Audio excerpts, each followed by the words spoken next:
Welcome to this recording where you're going to listen to insightful moments recorded during live coaching sessions with my clients who come from diverse professional backgrounds.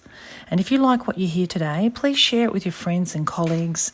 And remember to hit the subscribe button now and ensure that you never miss any other episode. Thank you. So how do we say no, create boundaries? Is by acknowledging the other person first, letting them know that you've heard them, that you understand where they're coming from, acknowledging their feelings, their needs, their values, and letting them know that you've heard them. Then you hear yourself. And just like the other person's valued, you then value yourself. And yourself may have boundaries, limitations, knowledge that the other person may not have, a delegation that you have, a responsibility that's been given to you that the other person has no real experience with. That can happen. So you then acknowledge yourself by saying to that person, for example, Jackie, I'm hearing you. I know that this has been disappointing to you, that you had different intentions, you have different values, and I'm hearing you. I would do that if I could, perhaps.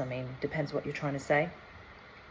And I also know that we have limitations around the resourcing and our finances and decisions. This is not part of the company values, and I am needing to say, I cannot go further with that inquiry.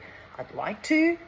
You don't even have to say that, but you could say, I'd like to if I could, because you're trying to make sure the other person understands you're doing your best. You're not trying to just say no and exclude them. You want them to feel that they're valued and they're important. This is emotional intelligence.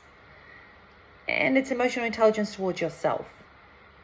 That you cannot, and it's a very firm no, I cannot, or I cannot, we cannot. Very clear. This is not going to work. If it's not clear enough, then allows the other person to continue the conversation, and it doesn't provide the clarity that's needed so then that we can move forward. So don't be ashamed or, kind of like beat around the bush, we say. Get to the point and just say, no, this is not going to work. We cannot go forward.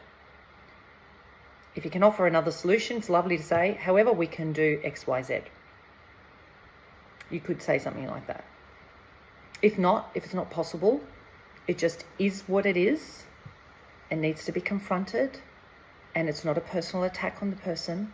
You as a person are remaining very neutral, and you're looking at the situation objectively, not personally at the person. We're trying to not attack the spirit of the person, but we're looking at the behavior, the action required. We're trying to neutralize the behavior away from the actual person as best as possible.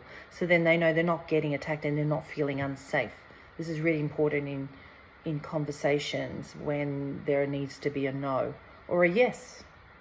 Very strong, clear boundaries, and that takes courageous leadership also.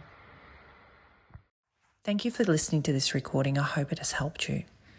Please remember to subscribe to this channel. I'll see you next time.